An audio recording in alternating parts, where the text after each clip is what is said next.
Amici dello Scrigno del Calcio, bentornati e benvenuti in questo nuovo video. La storia che vi racconto oggi io la conosco da tantissimo, perché essendo nato e vissuto a Roma, tutto ciò che riguarda la Lazio e la Roma me l'hanno raccontato in tutte le salse, tra conoscenti, amici, parenti e le radio e le televisioni che raccontavano e continuano a raccontare queste storie praticamente ininterrottamente. Parliamo degli eroi del meno 9, così sono stati ribattezzati, la Lazio del meno 9, quando i biancocelesti furono penalizzati di 9 punti in Serie B e furono costretti ad una rincorsa incredibile, tra l'altro indossando una maglia molto simile a questa, che poi fu rifatta diverse volte negli ultimi 10 o 15 anni dai vari sponsor tecnici della Lazio, uguale a quella che indosso io, solamente che dove vedete il nero c'era il bianco e il resto con l'aquila stilizzata qui, molto bella tra l'altro, celeste, dalle altre parti.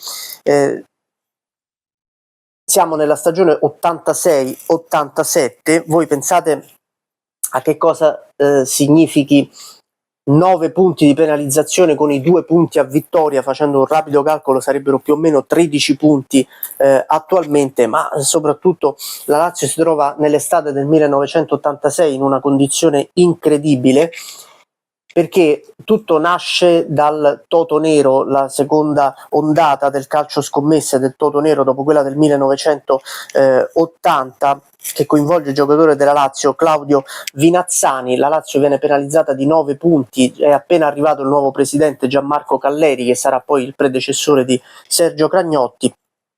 Insomma, c'è la sensazione davvero che la Lazio vada incontro ad una clamorosa retrocessione in Serie C. La Lazio in Serie B non naviga neanche in acque particolarmente limpide, appare davvero difficile riuscire a risalire la china in una situazione del genere, tant'è che l'allenatore, che è Eugenio Fascetti, radunerà il gruppo dopo l'ufficializzazione dei 9 punti di penalità e dirà una frase che io ho sentito tantissime volte, soprattutto quando ascoltavo delle trasmissioni alla radio della Lazio: chi vuole resti, chi vuole può andare via. Lui voleva soltanto gente convinta di riuscire a centrare la salvezza, non voleva gente che dopo magari un mese di stagione iniziasse a lamentarsi perché la classifica era deficitaria. La Lazio sa benissimo, Fascetti sa benissimo che la situazione è molto complicata e molto critica e che salvarsi sarà molto difficile, ma non impossibile, tant'è che lui stesso crede fermamente nella salvezza. Il campionato non inizia benissimo. Prime 3 giornate 2 pareggi e una sconfitta, la prima vittoria arriva alla 4ª giornata in casa contro il Bologna.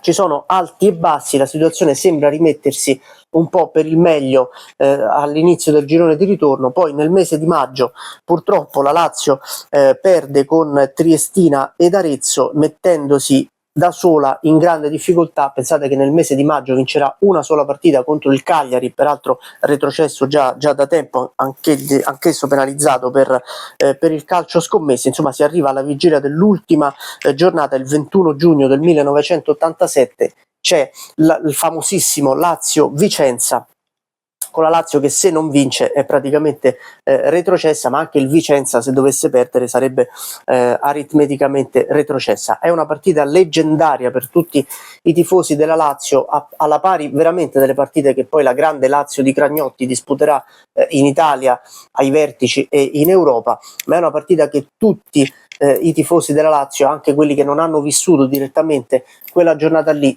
conoscono e ricordano. È un assalto. Intanto c'è un olimpico ultra gremito. Pensate che molto spesso la Lazio di Cragnotti non riusciva a riempire lo stadio anche quando si giocava traguardi importanti. Quel giorno, quel Lazio-Vicenza di giugno del 1987, lo Stadio Olimpico di Roma era stracolmo, non c'era spazio veramente neanche per mettere un foglio tra un sedile, tra un seggiolino e l'altro. È un assalto della Lazio. La Lazio attacca per tutta la partita e si trova di fronte a un portiere in stato di grazia, in giornata davvero memorabile, che è tale Dal Bianco, che para veramente tutto. I tifosi della Lazio sono praticamente ormai rassegnati allo 0-0 e alla retrocessione in Serie C.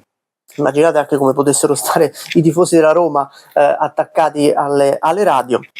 All'82esimo Giuliano Fiorini, purtroppo compianto Giuliano Fiorini, che è uno dei grandi eroi della storia della Lazio, riesce a realizzare il gol con una zampata che permette alla Lazio di vincere la partita. Un boato incredibile, Fiorini va sotto la curva e chiuderà, rientrerà a centrocampo in lacrime, tanta era la tensione, tanto era l'importanza della partita e tanto era stato lo sforzo di riuscire a fare quel benedetto gol che permette alla Lazio di agganciare a 33 punti al quartultimo posto il Taranto e il Campobasso. Ci sarà questa, mentre il Vicenza va direttamente in Serie C assieme al Catania e al Cagliari. La Lazio gioca questo spareggio a 3 con Taranto e Campobasso allo stadio San Paolo di Napoli. Si gioca a fine giugno, inizio luglio, il 38 luglio come cantavano gli Squallor.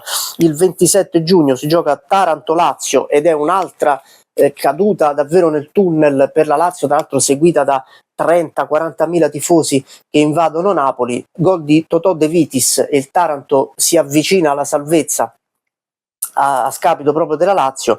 Il 1° luglio finisce 1-1 la sfida tra Campobasso e Taranto che tiene in vita la Lazio, e il 5 luglio del 1987 un gol di Fabio Poli, che poi giocherà anche nel Bologna, almeno io lo ricordo nel Bologna, permette alla Lazio di battere il Campobasso e salvarsi dalla retrocessione in Serie C. E vi devo dire una cosa, che il giorno dopo il Corriere dello Sport titolò "La Lazio resta in Serie B". Quel titolo è stato preso spesso, utilizzato come sfottò dai tifosi della Roma, che si vantano di questi 11 campionati in più di Serie A rispetto alla Lazio che invece ha disputato in Serie B.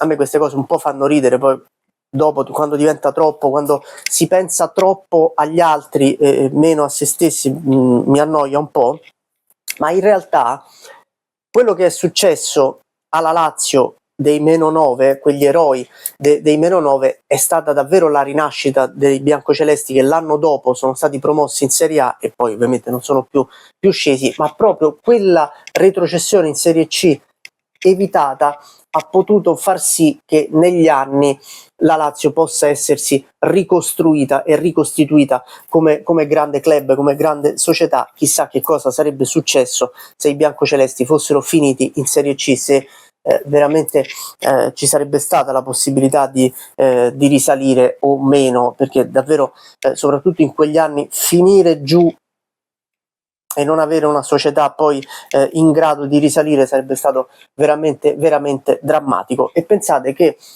tante volte, quando la Lazio, anche la Lazio che lottava per grandi traguardi, è andata in difficoltà, mi ricordo ad esempio la stagione 2001-2002, in cui ci furono diverse contestazioni, in una partita i tifosi della curva nord della Lazio esibirono degli striscioni, tanti striscioni con tutti i nomi dei giocatori della Lazio dell'86-87, che vengono considerati degli eroi, dei grandi uomini, proprio perché in una condizione drammatica sono riusciti a tirar fuori il massimo, ed accusavano i grandi campioni che aveva la Lazio all'inizio degli anni 2000 di impegnarsi meno di quelli di quella Serie B, che erano certamente meno dotati dal punto di vista tecnico rispetto ai grandi fuoriclasse che c'erano nella Lazio di Cragnotti. È una storia veramente curiosa e particolare. Ripeto, partire con -9 punti con la regola di 2 punti a vittoria era un po' come partire con 13 punti di penalizzazione oggi. Pensate a che cosa succederebbe se qualcuno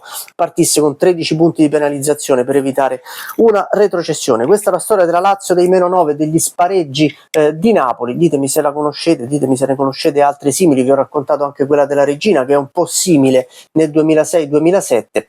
E io torno domani, mi raccomando, iscrivetevi al canale e supportate il canale come più potete. Ciao a tutti.